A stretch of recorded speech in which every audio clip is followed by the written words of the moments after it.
kesadaran, kesehatan mental itu erat hubungannya dengan self love. Saya senang sekali dengan, self love ini ya, artinya mencintai diri sendiri. Mungkin banyak orang mengatakan, "Kok sepertinya egois ya, kita mencintai diri sendiri?" Tetapi ini sangat penting. Untuk memelihara kesehatan mental kita, self love itu sangat penting. Di dalam kitab suci sendiri, di dalam hukum utama yang kedua, cintailah sesamamu seperti dirimu sendiri.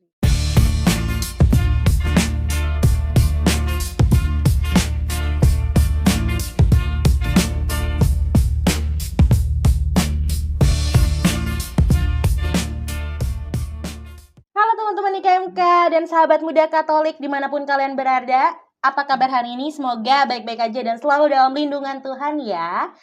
Teman-teman, aku Deta, aku yang akan memandu podcast kali ini. Dan kita juga kedatangan sosok yang luar biasa, penuh kasih dan juga bijaksana, Suster Hedwig. Halo Suster. Halo Deta, selamat berjumpa teman-teman IKMK ya. Dadah Suster. Yeay, oke. Kita senang banget Suster bisa datang ke sini hari ini. Saya juga senang diundang ke sini. Iya, harus dong. Oke. Topik hari ini tuh benar-benar sangat relate ya Suster dengan kehidupan anak muda sekarang, karena kita mau bahas tentang mental health nih Suster gitu. Tapi dari sisi pandangan gereja dan juga iman Katolik begitu Suster. Langsung aja ya Suster ya kita ya. Oke, akhir-akhir ini kita tuh sering banget dengar istilah mental health awareness. Jadi banyak kampanye, banyak konten-konten tentang mental health. Terus teman-teman muda juga pasti banyak yang burn out atau bahkan depresi tuh Suster. Tapi kadang tuh dalam konteks iman, hal ini tuh masih agak tabu untuk dibicarakan Suster. Jadi orang-orang kayaknya nggak mau gitu bahas ini karena kayak kayaknya masih ganggu aja di kita untuk kita bahas ini lebih dalam gitu. Nah, dari sudut pandang Suster, kenapa sih kesehatan mental itu penting banget untuk kita perhatikan? Sebenarnya apa sih kesehatan mental itu? Oke, sebelum menjawab kesehatan mental, Deta akan mewakili kaum muda ya. Kalau tadi Deta mengatakan tabu, sebenarnya menurut orang-orang muda ini tabunya apa? Misalnya, Oke, kalau menurut aku ya Suster ya, tabunya itu kayak nggak wajar aja Suster, kayak kok anak zaman sekarang ada yang kesehatan mental, nanti dikiranya tuh cari perhatian lah, terus abis itu kayak haus kasih sayang lah supaya diperhatiin orang-orang gitu sih Suster. Makanya jadi lebih pada pandangan bahwa kalau orang memperhatikan kesehatan mental itu karena ingin diperhatikan.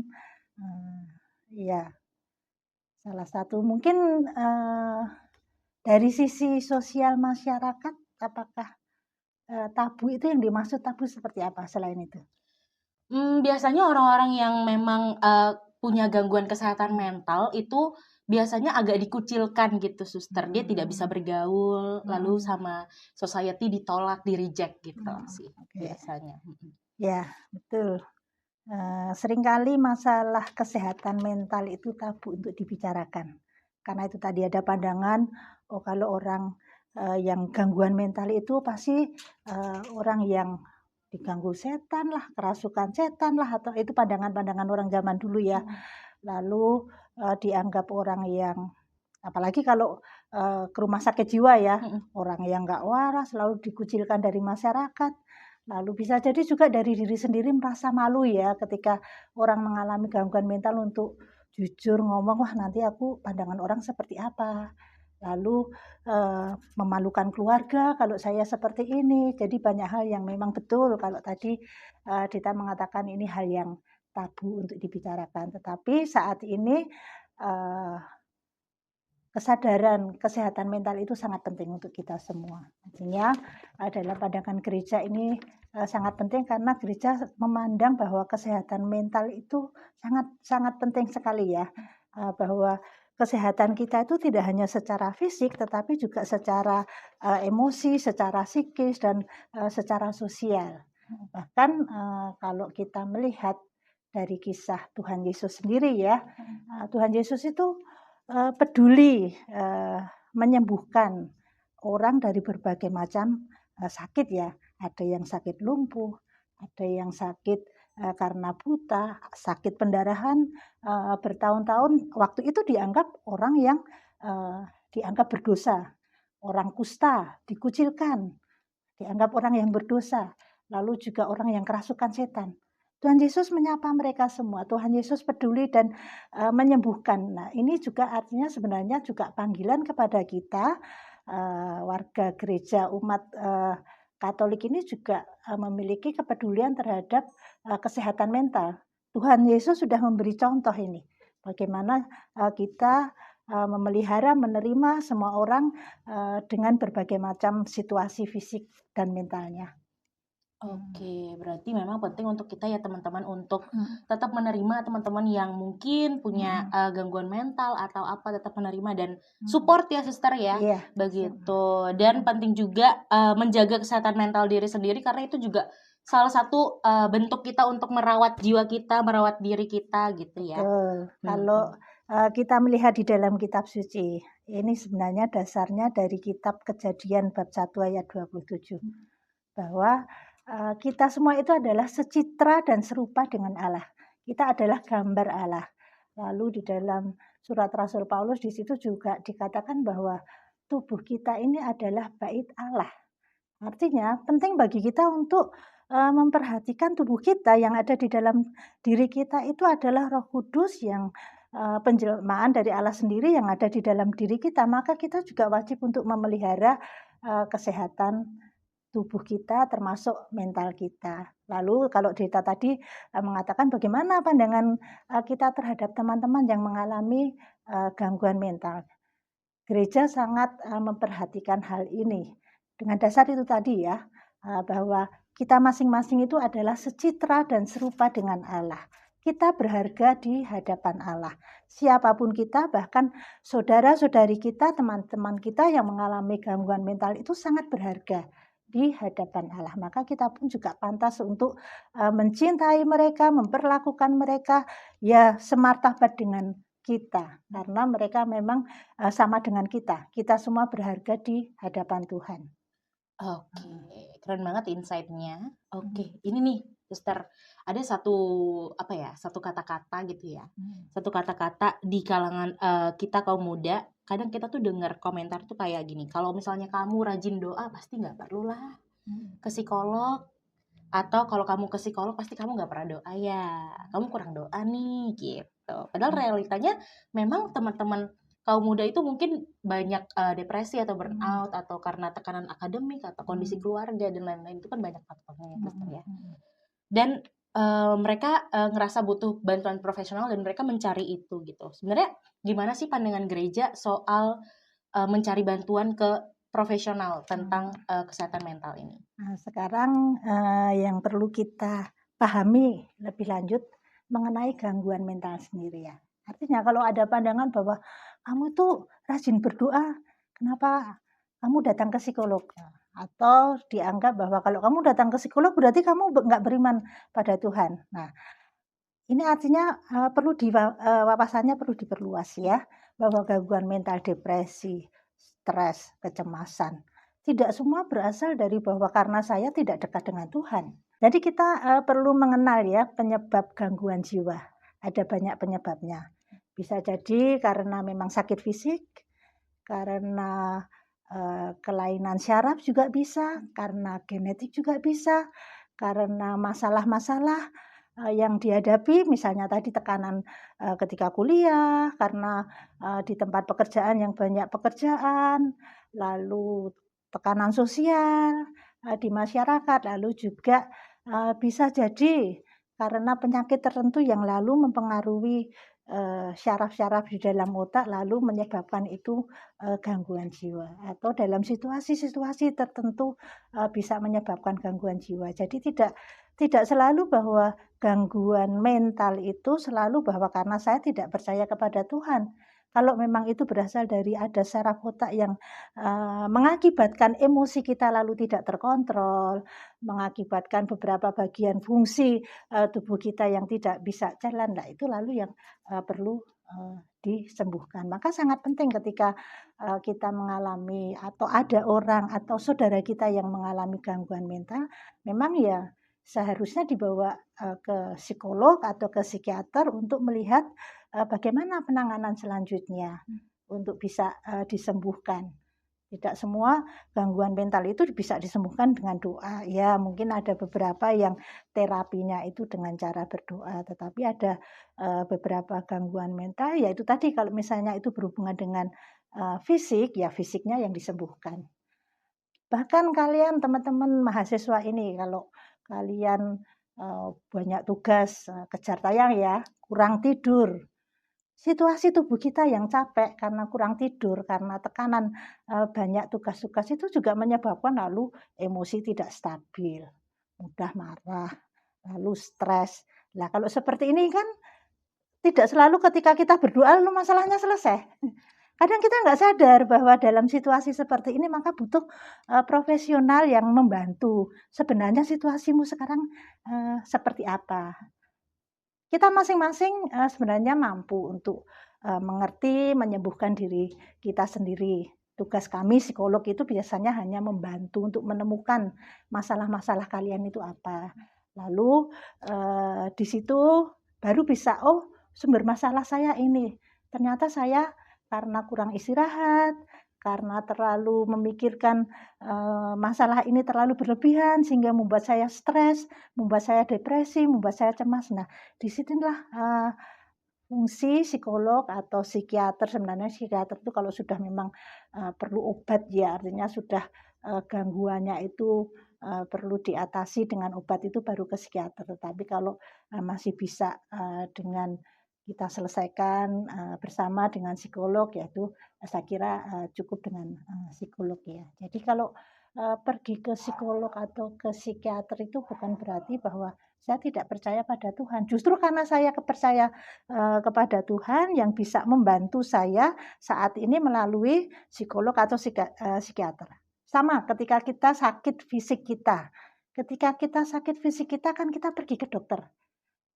Iya. Dokter yang memang sudah belajar secara khusus tentang kesehatan fisik, maka kita mempercayakan kepada dokter untuk melihat sakit saya apa untuk disembuhkan. Sama dengan ketika kita mengalami sakit jiwa kita ya, gangguan mental. Ya kita mempercayakan kepada psikolog atau psikiater yang memang profesional atau memang belajar khusus ahlinya di dalam kesehatan mental ini. Saya kira seperti itu. Oke. Berarti kita memang kalau misalnya butuh untuk ke profesional, ke psikolog atau ke psikiater, harus banget kita langsung reach out ke mereka ya, Suster ya. Itu bukan hal yang aneh ya. Sangat dianjurkan. Karena itu tadi, ingat ya, tubuh kita adalah bait Allah. Kita perlu merawat tubuh kita, jiwa dan raga. Kalau fisiknya yang sakit, kita memelihara tubuh kita dengan cara periksa ke dokter. Kalau kita merasa ada gangguan mental atau jiwa kita yang ini perlu, kok sepertinya sudah saya perlu orang yang membantu saya supaya bisa sehat kembali, silahkan datang ke psikolog, psikiater atau ke teman yang bisa membantu dalam hal ini. Tidak selalu ke ahli atau psikolog atau psikiater ya. Kalau kita punya teman, sebenarnya kadang-kadang kalau kita sedang cemas, depresi, itu kadang-kadang sebenarnya hanya butuh teman. Teman untuk ngomong, teman untuk bisa mengerti dan memahami saya. Itu sangat penting ya, maka perlunya itu. Nah, selain yang tadi, Suster, ada juga satu kalimat atau satu kata-kata yang sering kita dengar di kalangan anak muda ya, khususnya yang umur-umur seaku. Nah, itu tuh gimana ya, Suster ya? Kita tuh kadang udah aktif pelayanan, aktif di KMK, gereja setiap minggu, dan maksudnya bukan yang kayak umat Natal Paskah doang tuh bukan. Tapi kenapa ya kita tuh kok kayak ngerasa hampa gitu, masih ngerasa kosong gitu. Menurut Suster gimana tuh? Aku sudah rajin, sudah ke gereja, kenapa kok merasa kosong? Iya. Pengalaman pribadi ya. Aduh. Iya, masa-masa kalian, masa-masa muda itu kan sebenarnya masa-masa pencarian jati diri ya, pencarian makna hidup saya apa. Kekosongan itu kan sebenarnya saya belum bisa menemukan, makna hidup saya itu untuk apa. Lalu kekosongan itu juga bisa jadi karena, eee, kekurangseimbangan dalam, hidup saya ya. Saya mengejar untuk aktif sana sini, tetapi saya kurang memperhatikan bagian yang lain. Misalnya, saya aktif, di gereja ini, tetapi sebenarnya tugas saya sekarang ini sebagai mahasiswa yang harusnya ya tugas utama saya menyelesaikan tugas studi saya. Tetapi saya senang tugas di gereja dan lain-lain, lalu tidak seimbang porsinya. Saya lebih banyak kegiatan-kegiatan di gereja, akhirnya yang ini terabaikan. Lalu ketika, tugas-tugas kuliah, lalu, ya istilahnya gagal di dalam studi, lalu merasa, "Buat apa aku ke gereja? Yang di sini malah gagal." Atau sebaliknya, ketika saya mengejar studi saya kepengen sebenarnya, ikut kegiatan di gereja, tetapi tuntutan orang tua atau saya sendiri yang menuntut saya harus segera, menyelesaikan studi saya sehingga ada sesuatu keinginan yang dipendam, yang tidak tersalurkan, lalu membuat diri saya, "Kok ada sesuatu yang kosong ya dalam diri saya?" Nah, maka perlunya keseimbangan ya, keseimbangan antara kebutuhan, aktualisasi diri saya, juga kebutuhan, tujuan hidup saya apa, itu maka perlu, istilahnya sekarang manajemen, waktu. Manajemen waktu, lalu manajemen juga, kepentingan apa dalam diri saya sangat sangat penting ya. Maka ketika saya, mendampingi teman-teman mahasiswa, saya selalu mengingatkan untuk ingat, eee, kita bisa aktif di sana sini, kita bisa, rajin di sana sini, tetapi ingat tujuan hidupmu apa? Bagi waktumu dengan baik. Oh saya, sekarang tugas saya kuliah, ya saya memberi porsi waktu untuk tugas-tugas kuliah saya, tetapi saya punya kebutuhan untuk juga aktif di gereja, untuk juga berelasi dengan teman-teman saya. Maka saya juga menyediakan waktu untuk ini. Tidak mudah ya, karena itu perlu latihan terus-menerus, perlu latihan, lalu setiap saat ketika gagal, di saat-saat tertentu, ya itu tadi, berhenti dulu. Kenapa saya dalam situasi seperti ini? Coba dilihat dulu. Lalu untuk menata kembali, oh saya porsinya yang di sini terlalu banyak, yang di sini, kurang. Lalu mulai menata lagi, maka pentingnya setiap saat itu untuk, mundur, untuk melihat refleksi, itu sangat penting ya. Jadi keseimbangan antara antara doa, refleksi, kegiatan itu sangat penting.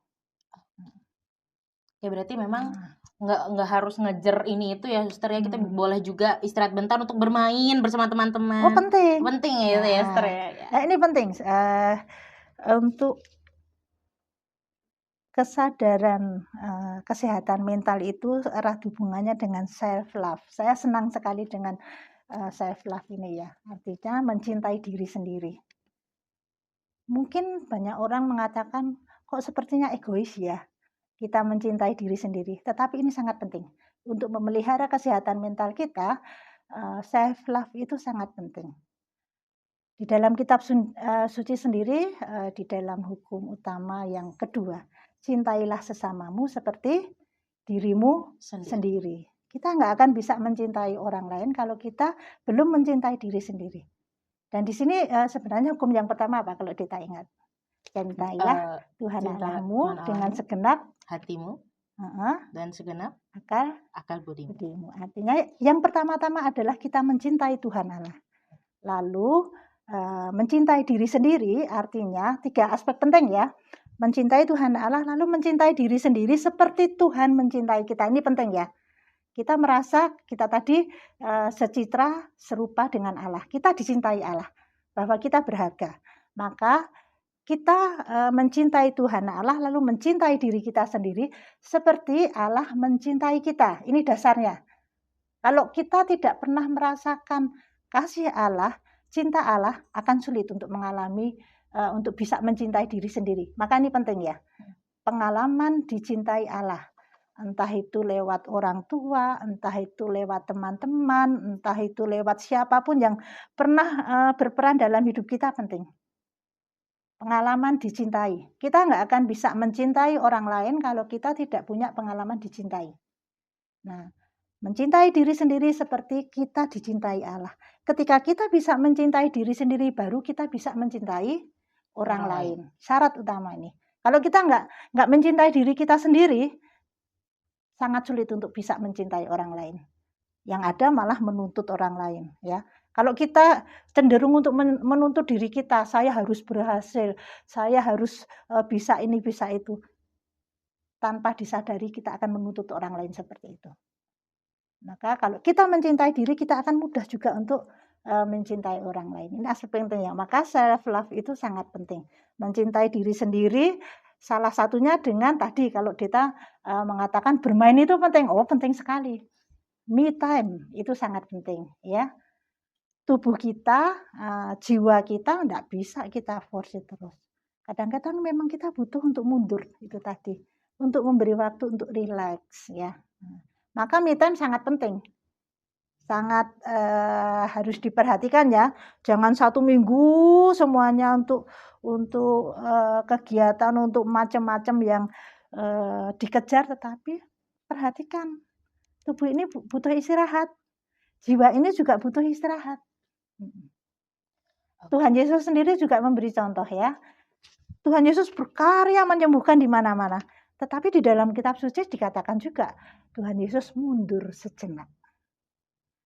Mundur sejenak dari keramaian untuk berdoa, lepas dari orang-orang yang disembuhkan, yang dilayani. Maka kita juga itu tadi, mundur sejenak itu artinya kita memberi waktu untuk diri kita sendiri. Entah me time-nya itu dengan bermain, pergi ke pantai, atau mendengarkan musik, atau sekedar ngobrol dengan teman-teman, itu penting. Oke. Suster, aku tadi penasaran sama kata-kata suster yang pengalaman dicintai. Mencintai diri sendiri kita dengan sudut pandang Tuhan gitu ya berarti ya. Itu berarti apa tuh suster? Mencintai diri sendiri tanpa syarat kah atau apa? Iya. Kita mengalami cinta Tuhan bersyarat nggak? Enggak. Nah, itu yang menjadi dasar kita. Kalau kita mengalami cinta Tuhan itu tanpa syarat, itu yang menjadi dasar kita. Kita pun akan mampu untuk mencintai orang lain juga tanpa syarat. Ya. Tapi penting, karena tidak semua orang bisa mengalami cinta tanpa syarat dari Tuhan. Apalagi ketika mengalami luka-luka batin di masa kecil. Seringkali itu membuat sulit untuk saya mengalami cinta Tuhan. Enggak, apalagi anak-anak yang ditolak ya oleh orang tuanya. Cinta Tuhan itu kita alami secara konkret sekali lewat keluarga kita. Lewat teman-teman, sahabat-sahabat terdekat kita. Maka ini penting. Setuju. Ketika kita sadar bahwa kita terluka, ada luka, maka itu tadi pentingnya pergi ke psikolog atau ke orang yang ahli untuk membantu. Saya ini kok sepertinya punya luka ya dengan orang tua saya dulu terlalu dituntut ini macam-macam ini, atau anak yang menjadi korban bullying, punya pengalaman dibully. Ini juga kalau tidak disembuhkan lalu juga menjadi hambatan untuk bisa mengalami cinta. Karena yang dirasakan, aku dibenci orang lain, aku diejek terus orang lain. Kalau pengalaman ini belum disembuhkan, akan bisa menjadi hambatan untuk bisa tulus mencintai orang lain. Karena seringkali kalau yang korban bullying itu mengatakan kan, aku memang jelek, aku nggak pantas dicintai. Buktinya teman-temanku nggak menerima aku. Buktinya aku diperlakukan seperti itu. Nah, ini maka perlu disembuhkan bahwa kamu itu dicintai. Bahwa pengalaman itu iya memang pernah terjadi dalam diri kita, tetapi itu pengalaman yang sudah lewat. Lalu kita bantu untuk bisa menerima pengalaman itu supaya tidak berpengaruh dalam hidup kita sampai saat ini, sehingga lalu mengalami kesulitan untuk mencintai untuk mengalami bahwa saya dicintai, lalu bisa untuk mencintai orang lain. Oke.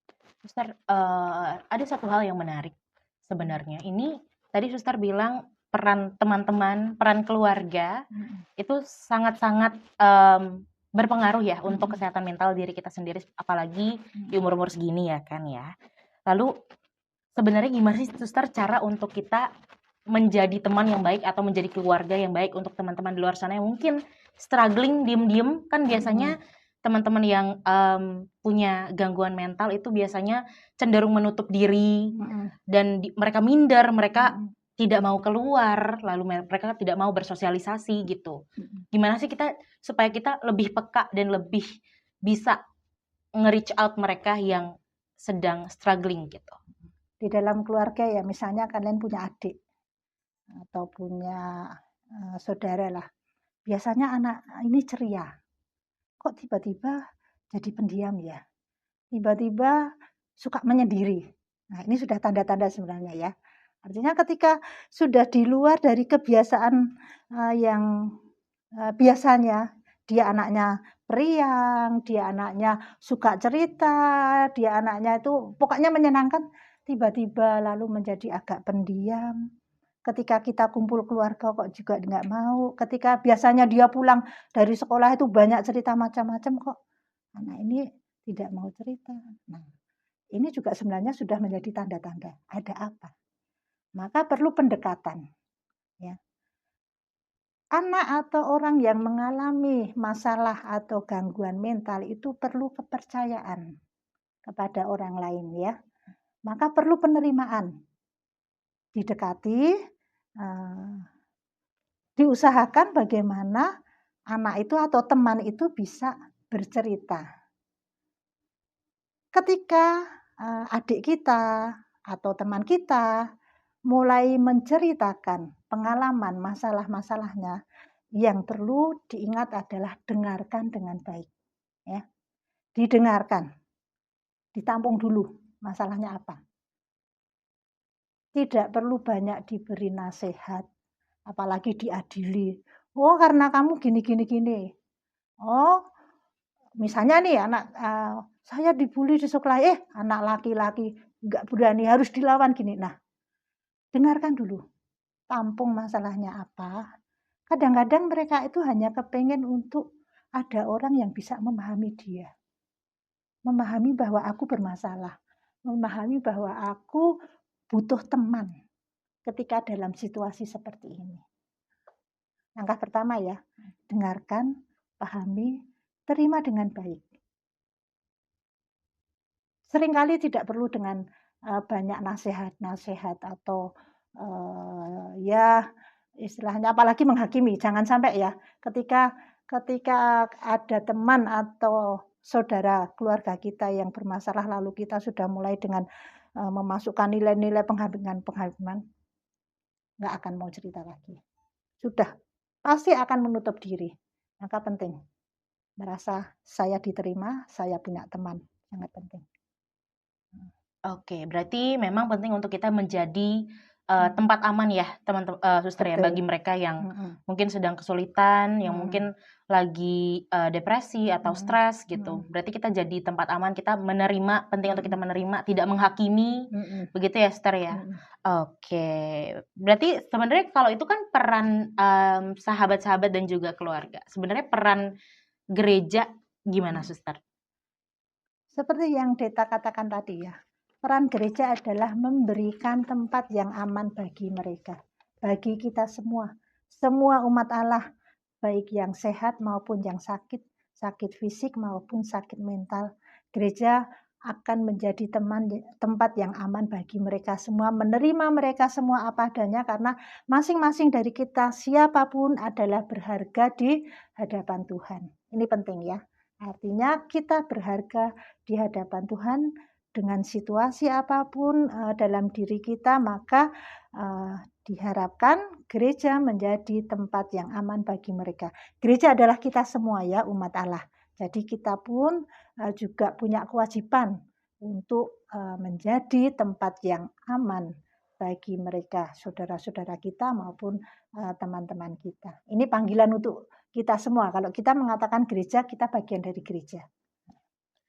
Oke, Suster mungkin kita bisa kasih juga nih ke teman-teman yang lagi nonton atau denger, apa sih sebenarnya langkah-langkah nyata yang teman-teman muda bisa lakukan untuk kita menjaga kesehatan mental diri kita nih. Nah, langkah-langkah konkret yaitu tadi ya, jaga kesehatan fisik itu sangat penting. Karena ini juga berhubungan dengan kesehatan mental ya. Kalau kita nggak memperhatikan kesehatan fisik kita, nggak sadar kita bisa. Ayo olahraga enggak? Jalan pagi aku, Suster. Istirahat berapa lama? Istirahat 7 jam, 6 jam, 7 jam. 7 jam, 6 jam, oke. Yang penting itu ya, perhatikan keseimbangan hidup kita. Seimbang antara, tadi saya katakan penting ya untuk manajemen waktu. Ya, perhatikan itu dengan baik, perhatikan kesehatan fisik maupun kesehatan jiwa kalian. Lalu berdoa sangat penting. Ya. Bagaimanapun doa itu menjadi dasar kekuatan kita. Maka doa sangat penting. Karena ini akan memberi kekuatan untuk kita dalam situasi apapun. Kemudian ketika suatu saat teman-teman mengalami masalah atau saya sedang tidak baik-baik saja ini sepertinya. Ketika menyadari itu bagus sekali. Maka carilah teman. Carilah sahabat yang bisa membantu atau bisa menjadi teman di saat teman-teman seperti ini. Kalaupun aku nggak punya teman, datang ke psikolog atau ke ahli atau ke orang yang lebih tua ya, yang teman-teman merasa aku percaya, ini bisa membantu saya. Ya. Jangan malu untuk terbuka. Jangan malu untuk mengungkapkan masalah kalian. Jangan dipendam sendiri ya. Carilah teman, ungkapkan. Keterbukaan itu sangat penting ya. Ketika kita mau terbuka, maka masalah segala apapun yang kita hadapi akan ada jalan keluarnya. Lalu perlunya untuk merawat itu tadi, merawat dan mencintai diri sendiri. Ya, saya sangat dimanapun saya sangat senang dengan untuk mengajak teman-teman itu untuk mencintai diri sendiri. Mencintai diri sendiri itu dengan banyak macam itu tadi ya, dengan mengatur waktu dengan baik, lalu berdoa, lalu jangan segan-segan untuk datang atau mencari teman ketika sedang ada masalah, lalu me time sangat penting. Bermain ya, Sister ya? Bermain. main yang positif ya. Iya dong. Itu sangat penting ya, maka perhatikan itu. Dan jangan takut-takut, jangan malu-malu ketika saya benar-benar butuh ke ahli, butuh ke psikolog. Jangan takut untuk mendapatkan lalu, dia tuh sedang gangguan jiwa, sedang nggak bagus nih. Saya kira sekarang banyak orang-orang muda mulai sadar ya. Artinya ketika sedang menghadapi masalah sudah tidak takut-takut lagi untuk datang ke psikolog. Saya pun kalau ada teman-teman yang WA saya nggak tahu siapa, suster saya butuh dibantu, saya selalu terbuka silahkan datang. Kadang-kadang orang butuh bantuan yang saya tidak kenal sekalian aja supaya saya lebih bisa ngomong. Yang baru saya kenal, enggak apa-apa. Yang tahu adalah diri kalian sendiri, ketika dalam situasi seperti itu apa yang baik untuk saya. Intinya itu tadi ya, terbuka ketika ada sesuatu jangan dipendam sendiri. Karena ini sangat penting ya. Kalian berharga di hadapan Allah. Kita semua adalah secitra dan gambar Allah. Jangan lupa tubuh kita adalah bait Allah. Maka kita wajib untuk memelihara kesehatan baik fisik maupun mental kita. Oke, itu dia ya teman-teman ya, langkah-langkah nyata yang bisa kita lakukan supaya kita tetap stay waras dan stay healthy gitu ya, Sister ya, untuk di masa-masa gila sekarang ini begitu. Sister, terakhir boleh dong satu pesan sederhana buat teman-teman muda Katolik yang lagi struggling diam-diam, yang lagi berjuang diam-diam sendirian. Untuk teman-teman yang sekarang merasa sendirian, merasa saya struggling sendirian, saya nggak punya teman, kami ada bersama dengan kalian. Percaya, ada teman yang pasti akan bisa menemani kalian.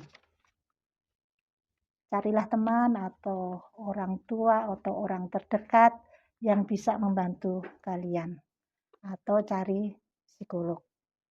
Atau cari orang-orang yang memang ahli di situ. Ingat ya, kalau kita sedang di dalam masalah berarti kita butuh bantuan. Jangan malu untuk terbuka, jangan malu untuk meminta bantuan karena ini sangat penting. Ini kunci keterbukaan kita untuk dibantu itu menjadi kunci kita bisa keluar dari masalah-masalah kita. Saya kira banyak psikolog apalagi di Jogja sini yang siap membantu teman-teman. Di kampus pun saya kira juga ada ya. Ada, Ustaz. Saya juga terbuka, nanti ada Deta kalau mau Minta nomornya, datang Suster. kontak ke nomor saya silahkan. Oke. Terima kasih banyak Suster Hedwig sudah menemani kita hari ini untuk obrolan yang sangat luar biasa dan sangat menyejukkan. Semoga lewat podcast ini teman-teman sekalian yang mungkin lagi berjuang diem-diem, yang lagi struggling, semoga bisa tergerak hatinya untuk mencari bantuan lewat teman-teman ataupun lewat profesional, dan juga makin sadar supaya menjaga kesehatan mental bukanlah tanda kurang iman ya, berarti ya teman-teman ya, dan itu justru bentuk cinta kita pada Tuhan dan juga pada diri kita sendiri. Justru bentuk iman. Oh, bentuk iman ya, Suster ya, itu ya. Iya. Salah satu bentuk iman ya. Salah satu bentuk iman itu tadi.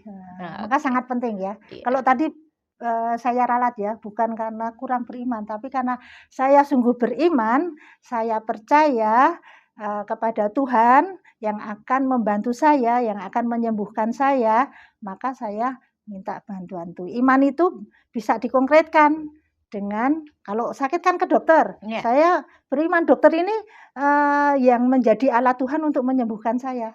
Nah, ketika saya mengalami masalah ya teman-teman yang ahli dalam hal psikologi ini yang bisa menjadi sarana alat Tuhan untuk menyembuhkan saya. Beriman dalam situasi konkret seperti itu. Oke. Itu dia guys, Suster Hedwig hari ini. Terima kasih Suster sudah menemani kita hari ini teman-teman. Itu tadi ngobar sawi kita episode pertama. Ingat, kamu boleh capek, kamu boleh lelah, tapi jangan lupa untuk mencari bantuan lewat teman-teman ataupun profesional. Apapun kondisi kalian, coba terbuka dan coba seek for help. Semoga teman-teman semuanya selalu dalam lindungan Tuhan. Sampai jumpa di episode selanjutnya. Tetap beriman, tetap waras, dan tetap tumbuh dalam Tuhan. Yeay, Suster. Yeay. Terima kasih. Yeay. Udah selesai.